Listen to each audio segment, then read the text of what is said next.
And the president is cynically using that racism to appeal to his base. That is not what you see in a democracy. That is exactly what you see in authoritarian regimes. They dare me to say impeach him. Today I say impeach 45. Speaking of hysteria, Maxine Waters, of course, did not stop there. She urged her followers to hunt down and harass anybody tied to the Trump administration.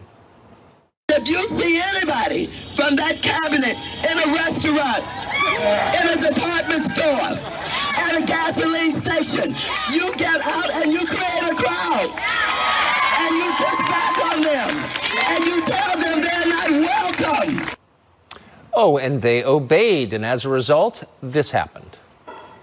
How can you enjoy a Mexican dinner as you're deporting and imprisoning tens of thousands of people who come here seeking asylum in the United States? Shame! Shame! Shame! Shame! This is all rage by proxy, of course. They'd like to hurt Trump himself, but he's not around, so they attack his employees and supporters. And in the absence of any of those, a star on the sidewalk with his name on it. Watch this.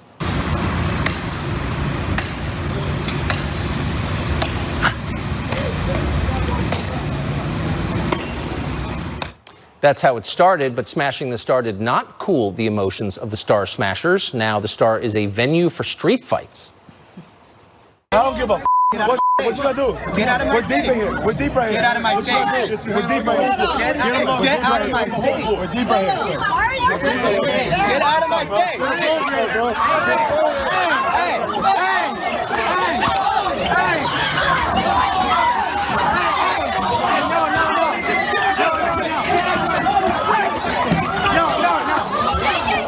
Hear that? What you haven't heard are Democratic leaders appealing for calm. The Democratic Party at this point has become totally unmoored from whatever principles once defined it. Under Franklin Roosevelt, Democrats championed working Americans and organized labor. They couldn't do that today. Too many union members are middle-aged white guys.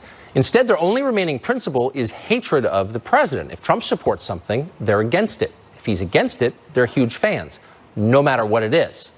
Consider the events of the past few months. MS-13, for example, a deadly street gang that engages in sex trafficking, rape, drug smuggling, torture, murder with knives. MS-13 preys on poor people, mostly immigrants.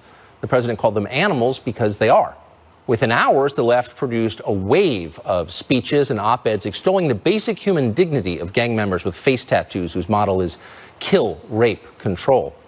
Once they embraced MS-13, the left decided that the law enforcement agency charged with arresting MS-13 must be bad, hence the now common demand that ICE be abolished so that immigration laws can never again be enforced. And then there's Stormy Daniels. Even on the far left, hardcore pornography was not considered an ideal career for your daughter. And then Daniels and her creepy cable-friendly lawyer emerged, and now Daniels is touted on the left as some sort of civil rights hero. When Rudy Giuliani doubted her credibility, he was blasted for impugning the respectability of women who have sex with strangers on camera for pay. Well, for years, the left was even more adamant than the right in demanding free speech for Americans, and good for them. And then came Trump. Free speech allowed Donald Trump and his supporters to be heard, so now the left is against free speech. They're begging Facebook and Twitter to suppress the opinions they dislike and censor news outlets that don't toe the new Democratic Party line, the line that has existed for about 15 minutes. The left also used to worry about the unchecked power of the most powerful sectors of our government, the CIA and the FBI and the whole constellation of alphabet agencies. They worried that those bureaucrats might violate civil liberties at will. They might spy on Americans. They might hide all of that beneath the black cloak of the word classified. Now those agencies have used their power to spy on Trump's associates and leak damaging information about the administration to the press. Suddenly, the left considers them, these unaccountable members of the deep state, heroes. How about this one? For decades, the left accused the rich of not paying their fair share of taxes. Okay, last year's tax reform bill rolled back the amount of state and local taxes rich people can deduct. Now that the wealthy, though, form the core of the Democratic Party's constituency, liberals are outraged by this. New York and New Jersey are suing the Trump administration to get the rich their tax deductions back. We could go on and on and on. George W. Bush embroiled America in a ruinous Middle Eastern war. The left hated him for that. Now he gave a speech criticizing Trump last year, so he's fully rehabilitated. The left used to fear corporate control of major news outlets, and they should. But after President Trump attacked the Washington Post as a mouthpiece for Amazon mogul Jeff Bezos, a USA Today columnist said those critiques were, quote, attacks on the First Amendment, as if they defend the First Amendment. They don't. President Trump tweeted threats at Kim Jong-un, so his sister was praised at the Winter Olympics for stealing the spotlight from Vice President Pence. She must be great. The president hates her brother. President Trump wants better relations with Russia and peace in Syria, so naturally, all the geniuses in Washington tell us we have to prepare for war against both countries. To anyone who remembers the Democrats of the 1960s, the 90s, or even 3 years ago, it's all very confusing. That party is dead. It's been replaced by a new one whose entire platform could be say no to Trump. This isn't politics anymore. It's the world's dumbest religion. Tammy Bruce is a New York radio host, and she joins us tonight. How easy is the left to control that the president, whatever he says they oppose, I mean, he could oppose something that 99% of Americans are against, and the Democratic Party would be for it. Yes, exactly. Great to be on set with you. Nice to see you, Tammy. Nice to see you, too. Look, this is, in a way, it's kind of strange and funny. We've accused the left of having Trump derangement syndrome as a mocking example of the fact that they just simply need to grow up. That this is something that is just this inability of people to acknowledge and to deal with a real-life adult event that they lost an election. And now there's an effort to normalize being so damaged, if you will, by an external event that some U.S. psychiatrists now are saying they've got more patients with Trump anxiety disorder. Of course, none of that is really true or genuine. It is about people needing to grow up and deal with reality properly. But in the process, as you note, they, as liberals, are giving the president an enormous amount of control. Their lives and every moment of how they react to him is based on what he says, what he does. They have they've ceded complete control to him. If they stepped back for a moment and just realized that they could have some influence, that they could work in a dynamic to get their policies, their narrative, their preferences passed, maybe they would have some success. But now you've got leadership, as you played in the opening, encouraging this refusal to deal with reality, encouraging this dynamic that plays on effectively. It's almost an abusive dynamic, but it comes down to individual Americans deciding that they're going to be children at this point and be angry perpetually. It's so weird. I mean, it's literally reactionary in that they are reacting purely to him. Exactly. But I'm not sure I even really understand it. I think Trump is interesting, I guess. He's a politician. Sure. They find him the most fascinating person who's ever lived. There's nothing that Trump says or does that they don't obsess over. They're like stalkers. What about him drives them so bonkers? And especially since the things that he does has improved everyone's lives. There is no doubt about that. ISIS is dead. MS-13 is being dealt with. Everybody's got more money in their pocket. The job economy is at historical lows. The unemployment rate. There is no one who hasn't benefited from this, except, of course, ISIS and MS-13. What is it about him? That he's everything they thought couldn't exist. They had this idea. They were told certain things by their leadership of how it was going to be. And as a result, since everyone thought that it was going to be a certain way and they were promised certain things, Donald Trump represents the fact that the future maybe isn't controlled by them, that there is a different thing that can happen, and they're being encouraged by Democratic leadership to see this in a personal way, in exclusively an emotional way, in the most extreme fashion, appealing to the fringe. I can tell you, and I've said this before, that maybe we're not as divided as they say we are, that a majority of Democrats also agree with the benefit that the president is bringing us. Democrats are walking away from the party, that there is this shift in what's happening, and Democrat leadership simply was not prepared for this, and they feel that harassment of people who don't think like them is the easiest and best thing to do. So they're failing, so they're hysterical. I just find it's an amazing moment. Tammy Bruce, great to see you. Thanks you for having very me. much. Pleasure to be here. Richard Goodstein is a lawyer. He advised Hillary Clinton's presidential campaigns. He joins us tonight. Richard, I never thought I would see a moment where Democrats are angry because a Republican has raised taxes on the rich. I never thought that would happen. And it's a measure. I mean, if there's one sort of core idea in the Democratic Party, it's the rich don't pay enough. So here, the Trump tax bill makes them pay more in certain places on the East Coast, in New York and New Jersey, and they're suing him for it. How does that work exactly? Well, I think the core Democratic value is social and economic justice. And I think the feeling that most of these tax cuts went to corporations, and the evidence is pretty clear at this point. A, it's unpopular, the tax bill that passed, and B, it's not working. Most the wages are flat in this country. That's not what and in they're manufacturing and others, it's down. But hold on, that's not what they're suing over. I mean, so Andrew Cuomo, who you'd have to think is one of the frontrunners for the Democratic nomination to 2020, he's not a minor figure in the Democratic Party. He's suing because Trump signed a bill that raises taxes on the rich, doesn't allow the deductions from the federal tax form on state taxes. And that only affects rich people. And he's outraged by that. Did you think that you would live to be old enough to see that? A standard bearer of progressive values angry that the rich are getting soaked? Seriously.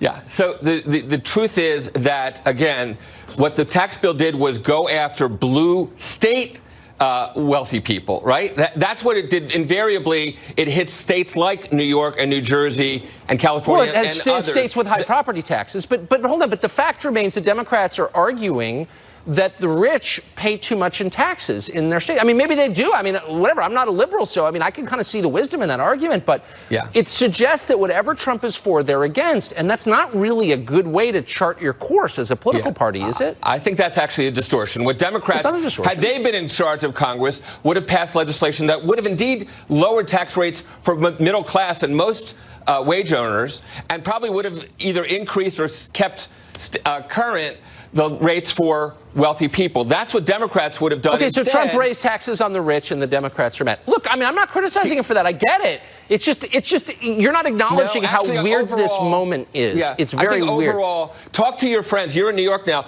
Go up and down Wall Street and ask them whether they're paying higher or lower taxes. I think the answer is, notwithstanding the state and local tax deduction issue, most of them got a huge tax benefit out of this bill. They're all Democratic voters, as you know. The rich vote Democrat now. Did you ever think you'd see a moment where the Democratic Party defended the dignity of hardcore pornography?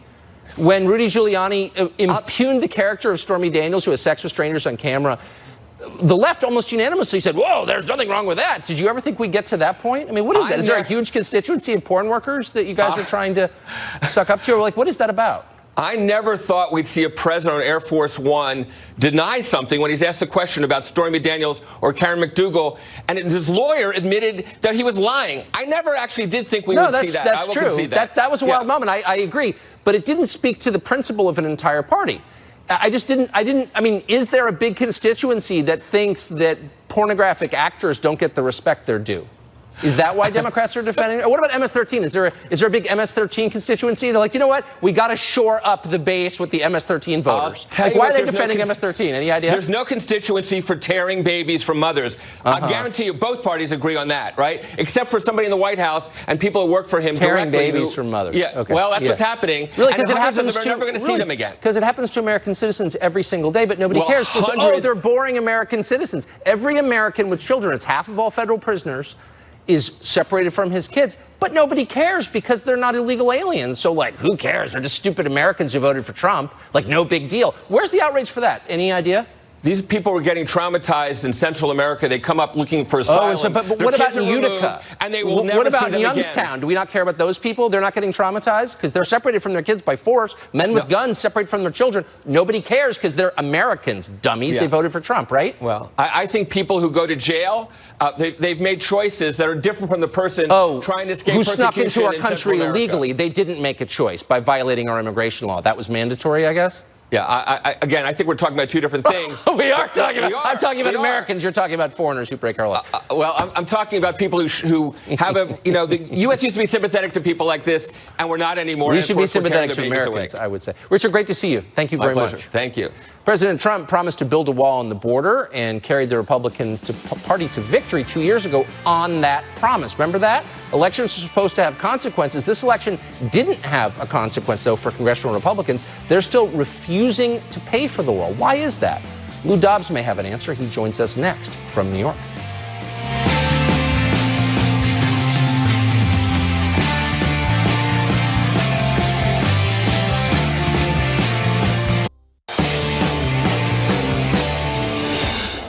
We are going to build a great border wall to stop illegal immigration.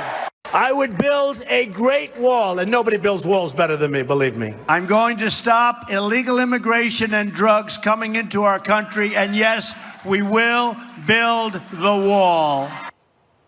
We could spend the whole show playing those clips. It was the one thing Donald Trump was perfectly clear about as he campaigned for president. If elected, he would build a border wall on our southern border.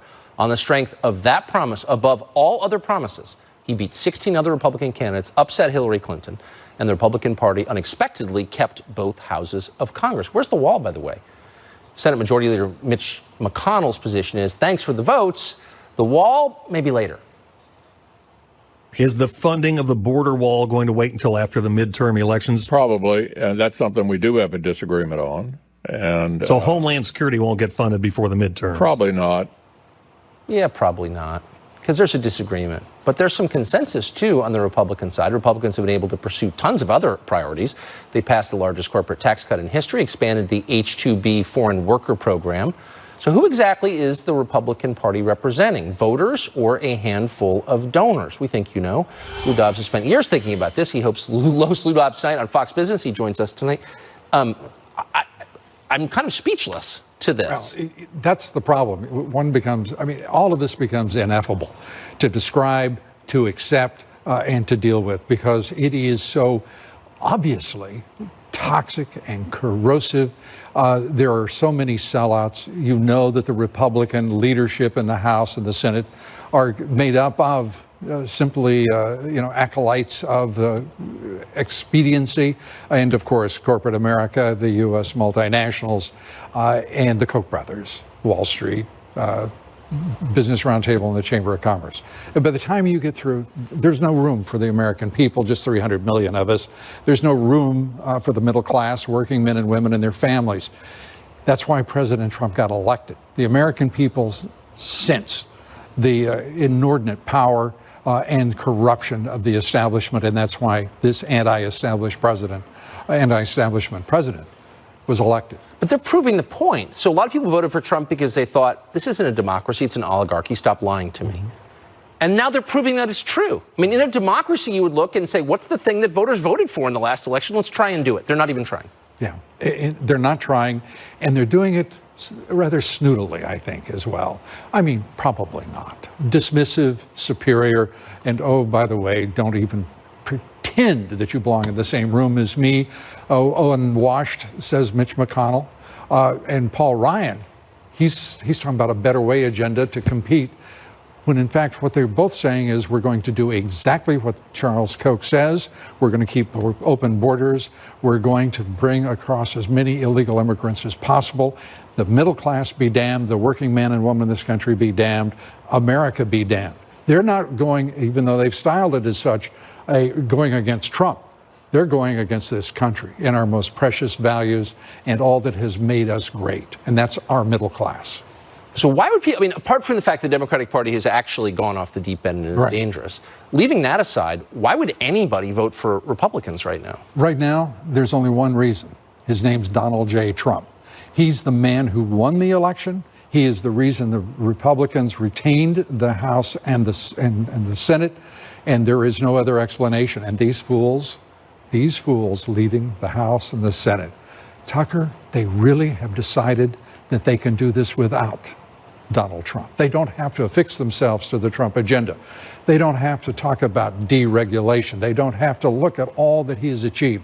This is already an historic president in a year, just over a year and a half in office. It's remarkable. But the second they get crushed, assuming, let's say the Republicans lose the House. Yes, as they likely will if they leave, particularly Ryan in place. But they're going to blame Trump. Of course they will. That's the game.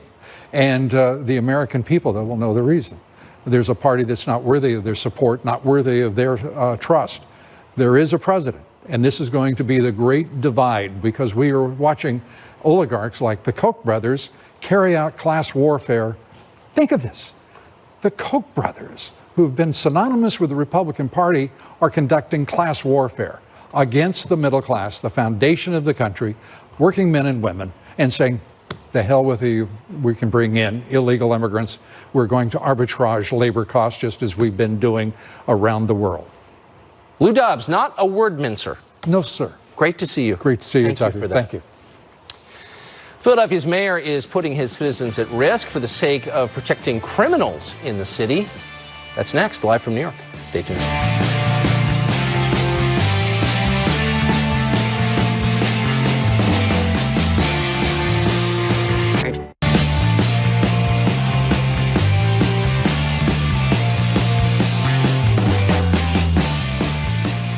The mayor of Philadelphia has decided that protecting illegal aliens is worth putting his city's citizens at risk. The Preliminary Arraignment Reporting System, or PARS, is a collaboration between ICE and local governments that ICE uses to track when illegal immigrants have been arrested for crimes. But now Mayor Jim Kenney is kowtowing to activists and ending Philadelphia's PARS agreement with ICE for the express purpose of protecting illegal immigrants, even criminal illegals, from capture and deportation. Cesar Vargas is a lawyer and a legal immigrant. He joins us on the set tonight. Cesar, thank you for coming on. Thank you so much for having me. So tell me why the mayor of Philadelphia is working to protect foreign nationals accused of crimes, but not American citizens. How does this help the American citizens of Philadelphia? Well, to talk about democracy, the people of Philadelphia elected the mayor. People who were either born here or are U.S. citizens supported the mayor and still support the mayor's decision to abolish ICE, the ability to cut that tie between ICE. So this is the wishes of Philadelphia. So you're saying, wait, hold on, whoa. So by that, okay, so you're saying that any elected official, because he was elected, by definition, all of his decisions have the support of the people. So by that standard, Donald Trump, his position on illegal immigration is the will of the people of the United States. So how dare you question it? Well, there's difference, right? We have the Electoral College and the popular vote. No, Donald Trump won by technicality, and you want to kind of say by Russian help. Let me just say, hold on, slow down. As an American, let me explain our system to you. I know that you're here illegally. As an American, I will tell you that he won under the rules that we have that were set out in our founding documents. Now, you may not like them, but those were the rules. So he is our democratically elected president. And your point now is that once you're elected, no one can complain about what you do because, as you put it, democracy. And you have the right to complain, and I think everyone has the right to challenge the decision. And I think that's what democracy is. You made a silly point. I destroyed it. Let's get to the real meat of this debate, which is, like, how actually does it help the citizens, whether they voted for him or not? Well, in Philadelphia, how does it help allowing criminals to go unpunished or to escape federal law enforcement? How does that benefit the Philadelphians? Well, there's two systems, right? The preliminary arraignment reporting system that we just cut tie, right? That essentially prevented ICE from going into the system that, immigration's day-to-day interaction. So if they go to a party with a bunch of foolish teenagers and they go call police and they arrest a teenager, that's a system they're going to cut off. Like, ICE doesn't need to get involved in that. The system, if someone gets arrested for a violent crime, they still go through FBI and Department of Homeland Security fingerprints. So violent criminals, people who threaten us harm, will still be going through a system, will still get background, and ICE still has this information. To two separate systems, people of Philadelphia will still be protected. ICE will not target the foolish teenager or someone who's just going to fight. They won't enforce federal law in Philadelphia. So that's a federal law. By the way, voted for under the system that you lauded when you first sat down, our democracy. People voted for those laws, and you're now saying that it's immoral to enforce them. So I guess I'm the one who believes in democracy, not you. But by your standard, the state of New York has an assault weapons ban. Lots of towns are against that. Should local sheriffs say, I'm not for the ban, I'm not going to refer violators of the ban to the feds or to the state? Would that be okay with you? Well, we already have some counties in upstate or across the country who are pushing against gun laws, right? Don't we have? No, we don't have any. We don't have any town. Plenty of times. No, we where don't. Your side resists and people. No. This is democracy. We right? actually. People resist in terms of the policies that they disagree with. What they don't do is encourage the violation of law, because that's not democracy, that's anarchy, okay? So you know as well as I that if there was a town in New York that's like, we're just not obeying your gun laws, how's that sound? That you'd be outraged, and I actually wouldn't like it either, because I kind of believe in the law. So why is this different? Because one is fashionable and helps the Democratic Party and the other's not, right? Well, listen, I think, when it comes to the resist movement, we have seen this across the country, whether it's Republican or Democrat, whether it's liberal or conservative. Everyone has the right to resist, and that's what democracy is, right? So we're not debating about fashion laws. We're debating of whether or not I should violate people's constitutional rights, and I think that's what's at stake at this moment. Oh, okay. So deporting someone here illegally is violating his constitutional right. That's so insane. I'm not even sure I can. Very quickly, I just want to ask you this. So there are now calls on the left to make health care universal Medicaid. This country's tens of trillions in debt. Should we extend those benefits to illegal aliens? And if so, why? Well, I think it goes to the concept of citizenship, right? As a nation, we have matured from only free landowner white people to now don't hit women me with the, to don't hit me with the race right? crap. No. But But we're talking about women, right? We're talking as about a citizen of a country controlled by the conquistadors. Don't lecture me about I believe that not only in healthcare, but I believe that we should open the franchise, the right to vote, to everyone, because the unique. Including you. The unique power You're here of illegally. American democracy. It's not a constitution, but it's the unique experiment that we all are equal. That is what American democracy is all about. I don't know what chutzpah is in Spanish, but for you sitting here illegally, and we're not reporting you or having you like taken out by force. And you know, actually, I got a green card now. And you know what? That's a whole different. Well, you do have a green card. Yeah. Okay. And I didn't do it the right way. I did it the American way. No, but that's for a different segment. You're telling me that the essence of our country is not our Constitution, it's letting illegals vote. And I have to nod and both agree. Yeah, that's absolutely right, Caesar. It's about us truly embracing that everyone can be an American. Everyone. Regardless of whether you're born. And regardless of your so no matter where you're status. from, you have a right to come here, vote in our elections, get free stuff. We built this awesome country, and now everyone from around the world just gets to take whatever they want. Because illegal why? Immigrants because built this why? nation, right? No, they didn't. No, actually, they didn't. Did Christopher Columbus have citizenship when he came didn't abroad? build the country, by the way. Who did? Immigrants did, right? Right. No, actually, Americans did. And that's the fundamental lie. Americans. No, you're not. Actually, you're a Mexican citizen, I believe. It's right here, a Mexican American. And that's the pride of this great. You know what you are? You're bold. I will say that. I kind of admire it in a way. Oh, Caesar, great to see you. Thank you so much for having me again. We finally have the FBI's FISA application targeting Carter Page. Much of it was redacted. It's about 20 pages. What's in those 20 pages? We'll investigate that coming up. Also, Greg Gutfeld is here, exposing New York Mayor Bill de Blasio's latest disaster. Gutfeld, as a New York resident, very familiar with life under de Blasio. Coming up.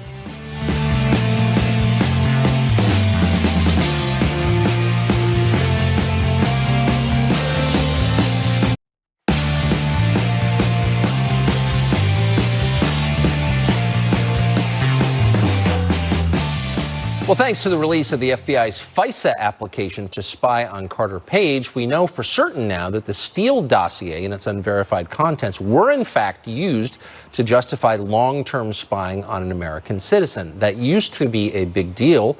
In an earlier time, like a year ago, the left would be barking about that for good reason. But we still don't know everything about the FISA application. Much of it remains classified. What could be in those pages, the redacted ones, and what might they reveal about the Obama administration spying on the Trump campaign?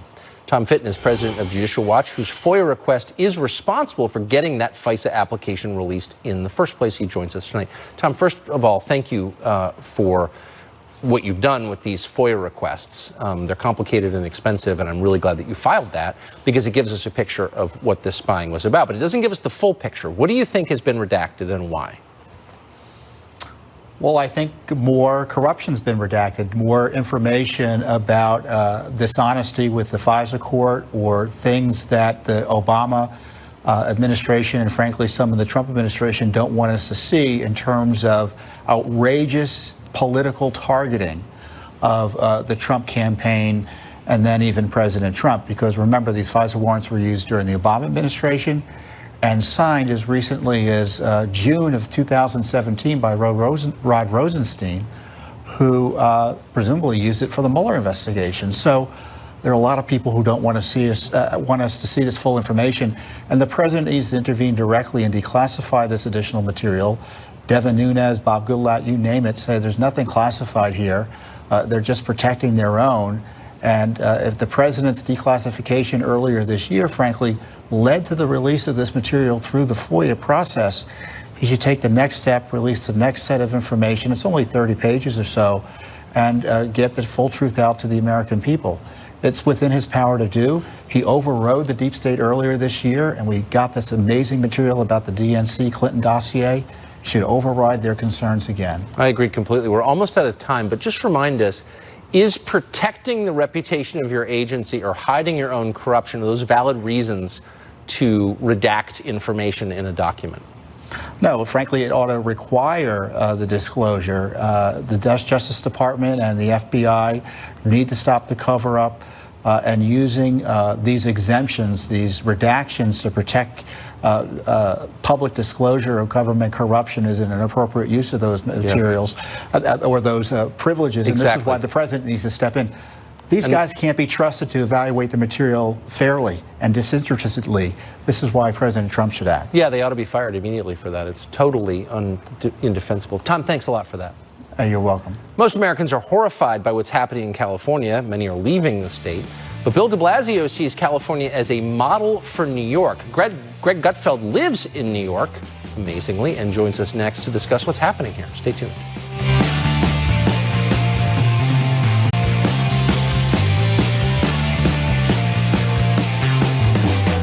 California was for many years the Golden State. Greg Gutfeld and I are both from there. Now human waste and drug needles are piling up in the streets, and regular middle-class people are fleeing faster than they can rent Ryder trucks. It's not a model to imitate unless you are the mayor of New York, Bill de Blasio. He's looking to open new needle exchange sites in New York because the city isn't dirty enough. Frequent TCT guest Chadwick Moore recently tweeted this, quote, "Street feces in New York City is already skyrocketing. We might as well go full San Francisco." Ugh, how's that for depressing? Greg Gutfeld hosts The Greg Gutfeld Show Saturdays at 10 p.m. and, of course, every day, co-host The Five here on Fox. He joins us. Great to see you. Yeah, Street Feces was the name of my band, by the way. Or a punk polka. You know, it's interesting. This is how progressive thinks. New York looks at Los Angeles and thinks, hold my herbal tea, I can do worse. And so they sit there like de Blasio has already chosen not to arrest people over public urination. So now they technically are the Golden State. Okay, that's disgusting, but also amusing and deeply true. Yeah. But also so predictable. So de Blasio takes over. He gets like 15% of the vote or something. Nobody votes. Nobody votes. And you look at him and you think, gosh, I hope he's not going to do what liberals did to the city in the 70s. And in 6 years, he already has. And the reason is what let's say San Francisco and Los Angeles and New York have in common are rich, guilty liberals. And if you have a lot of rich, guilty liberals, they will allow for any kind of bad decisions, stupid decisions, any kind of socialist ideas, because they can afford it. The other people can't, but they can. That's why you have this incredible wealth inequality in California. You have the Pelosi estates, and then you have the tent cities, you know, underneath. What I love about L.A. is Hollywood creates these dystopian fantasies like The Handmaid's Tale and how evil this is. They don't have to. All they have to do is look out the window. Look out the window. Right. It is exactly right. Look up the backside of the Hollywood Hills into the valley. By the way, I just noticed you have a gum drop. That's not mine. That's Lou Dobbs. That's Lou Dobbs. If I could just say, yes, it is. I am eBaying this. I hate to. I am eBaying That's this. Look at that. Repulsive, and it's in not my pocket, mine. Lou. I've got you, Lou. And I would admit it. I have your DNA. I can put this anywhere and implicate him in a crime. Call Mark Furman. We now move to the Friends Zone. We talk to our friends here at Fox. Greg Gutfeld has a book coming out. Greg, I've read every one of your books over many years, including your unpublished postmodern novels, which were weird, but I still enjoyed them. Yes. This is my favorite one. Really? Yes, because it's nonstop. Yes.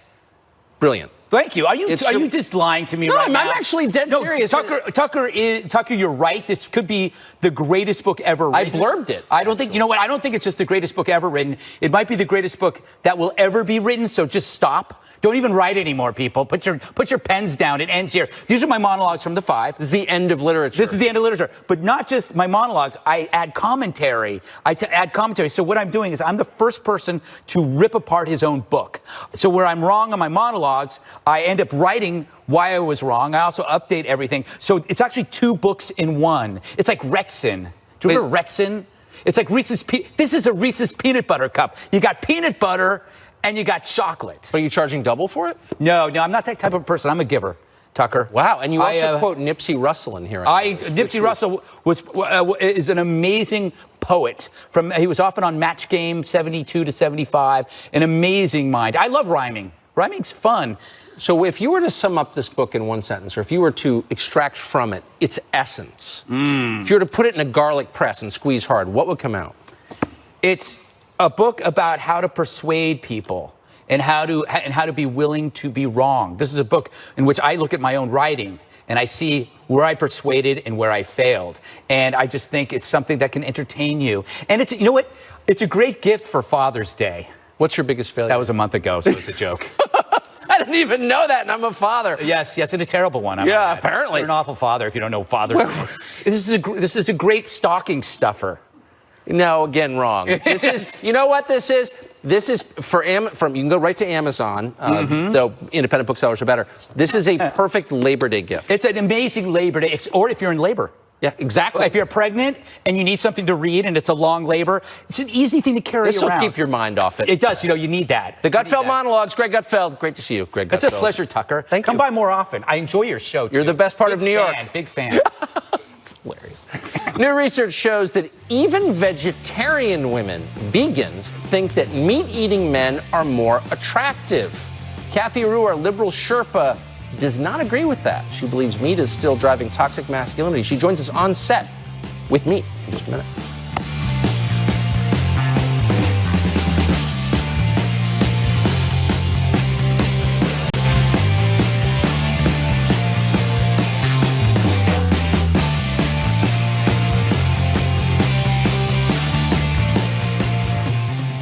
Well, vegetarian women may claim to oppose the suffering of animals, and many do, but when it comes to romances, all bets are off. A new study from the University of Padova in Italy finds that when exposed to fictional dating profiles, women are substantially more attracted to men who enjoy eating meat rather than vegetarian options like soup or yogurt or anything soy-based. Kathy Rue is the founding publisher of Catalina Magazine. She is, needless to say, our liberal Sherpa. She joins us along with several exceptional meats catered tonight by Del Frisco Steakhouse across the street here in New York City, a place you probably don't go, but probably should. So, okay, let's start with the baseline. What would the ideal man eat? Anything. Anything. The ideal man would be confident and proud and able to eat anything. So meat, asparagus, vegetarian, vegan, doesn't matter. It doesn't matter. No, no. If a man were to routinely order a soy-based product. Yeah, women should be okay with that. But the women in the study believe that the men should eat meat, probably because they've been conditioned to believe that the men are the hunters of our society and they could provide for them through hunting, and therefore over 70, 80,000 years of programming, they believe that the men have to supply the meat. And they don't understand we can love the men for their meat, but we can love them for their asparagus as well. But could it be the opposite? That women have been programmed to believe that there are no differences at all between the sexes, and it's okay for men to eat tofu, but deep down in their atavistic selves, instinctively they know that carnivores are probably better providers? In other words, they've been told by society there's no difference. There's no study showing that. No, there's no study. No, I'm just guessing here. You know what? I've swerved off the beaten path of science. The opposite, that the study showed that the women believe that the men who eat the meat are the ones that are the better providers. Why do they believe that is the question. They probably believe they're the better providers because of the hunting societies. There's many studies that have come out because of this. There's a book from '93 that says women love meat. And it went back to the hunting society. Right, but that's not something they've been programmed to believe. That's something that's included in their genes. Which is so sad because the vegans and vegetarians, I mean, every man out there can probably So you're out to dinner with a man who orders tofu. Then you're out to dinner with a man, and this is all Del Frisco steak, who orders that, the New York strip. Right. How does that rate? What's the man like? I'm sure the women would appreciate if the man has a great personality, makes them laugh. No, we're going to judge just on the steak. What about a bone-in fillet, which is a rarer cut? I mean, a man and his meat are impressive for sure, but I don't think that matters. It's the personality that counts. I think that's. You're trying, and look, you're sticking valiantly to the talking point. Thank you. That's why I'm going to go full. It's not a talking point. No, it is. It is. You want to believe that. That's why I'm going full thermonuclear on you. Okay? No, it's reality. I'm pulling out that, which is a bone-in ribeye. This is really the Cadillac. This is the Bentley of steaks. Right. A man orders that at dinner, and he doesn't go up at all in your estimation at all? I don't find you any more attractive holding No, not me. Let's keep this scientific. Right, of course. I'm sorry. Right, because this is scientific. Let's say a man, okay? Right. Orders this, and part of you doesn't think, you know what, I was kind of on the fence. I like this guy. But you're speaking traditional roles? So traditionally, this is more attractive? I'm saying, what does your heart tell you? When you see this steak, a man who has the courage, do you say that's toxic masculinity, or do you say that's the man for me? Well, I mean, toxic masculinity is you hurting people with that steak. I mean, becoming toxic. There's nothing. I think there's nothing more masculine about that than holding a carrot that way. I would find it just as masculine as male. Yeah, I think our experiment has produced a pretty pretty clear answer. Kathy Rue, it's great to see you tonight. Good to see you and your meat. Tune in every night at 8 to the show that is the sworn enemy of lying, papacy, smugness, and especially groupthink, which is in evidence everywhere now, but we're going to continue to resist it. Good night from New York, Sean Hannity.